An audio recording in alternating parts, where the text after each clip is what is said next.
Hi. Do you get a lot of junk mail? I do. Most of the junk mail I get is unsolicited credit card offers, and up until Occupy Wall Street, I used to just toss these in the bin unopened. But Occupy Wall Street got me thinking. These offers are from the same financial institutions that ruined our economy by speculating on the housing market. This isn't junk mail. This is an opportunity for a dialogue. Why? Well, see, inside every one of these credit card offers is one of these. It's a business reply mail envelope. The banks sign contracts with the post office to get these envelopes, and they only pay postage on the envelopes that get mailed back. Now, the banks are assuming that we'll use these envelopes to send in our credit card applications, but we don't want more credit cards, do we? We certainly don't want them from the big banks that caused the financial crisis. But we can use these envelopes in other ways. We can have a dialogue. So, phase one, this is the easiest. Everyone can do this. Just take the envelope, lick it, seal it, and send it back empty. It's quick, it's easy, it takes you 5 seconds at the mailbox every day, and it costs the bank about 25 cents. Now I know that means banks pay less for postage than we do, but please, let's have that protest another day. Now phase two, if you're willing to put a little more work into it, would be to send it back full. Just take all the materials that came in the envelope, put them in there. Take the envelope itself, put that in there. I mean, after all, the heavier the envelope is, the more it's going to cost them in postage. And then any other junk mail you got that day that you think might be interesting to them. Like I got this baby products catalog, and I'll put that in there. I mean, bankers have babies, and being immoral doesn't mean you're infertile. The other thing that I do is I send them a note. I printed out a bunch of notes on my printer, and I just clip them out and I put one in with each envelope. That way, they know that this wasn't just a miscommunication. It actually was communication. This one says, "Hello, big bank clerk, please join a union."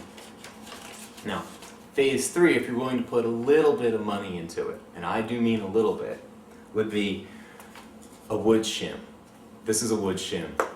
It's exactly what it looks like. It's a piece of wood. You can get a pack of 12 of these at a hardware store for about $1.50. Now, a wood shim, when you put that into the envelope, and put a message on it too, so that it's actually communication. This one is #OWS for Occupy Wall Street. Put the shim in the envelope, and suddenly the envelope becomes really heavy, and more importantly, it becomes rigid.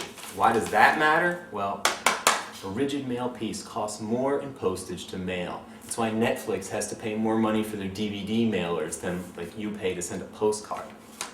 You can go further with this idea. I think the gold standard for postage paid protest would be something like a roofing shingle, because that's really heavy and dense and crumbly.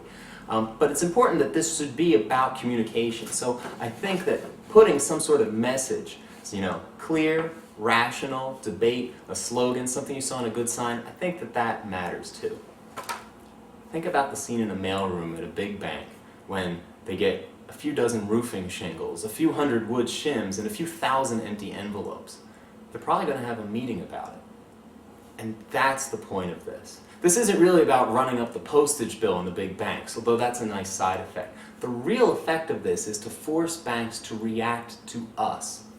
If they start getting hundreds and thousands of weird responses to their credit card applications, well, they're going to have meetings. They're going to have to develop new procedures. And every hour banks spend reacting to us is an hour banks don't spend lobbying Congress on how to screw us. It's an hour banks don't spend foreclosing on our houses.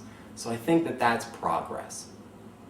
Now, this postage paid protest sort of thing, this is no substitute for getting out into the street and making your voices heard. The Occupy Wall Street movement started in the street, and for the time being, that's where the life of this protest is.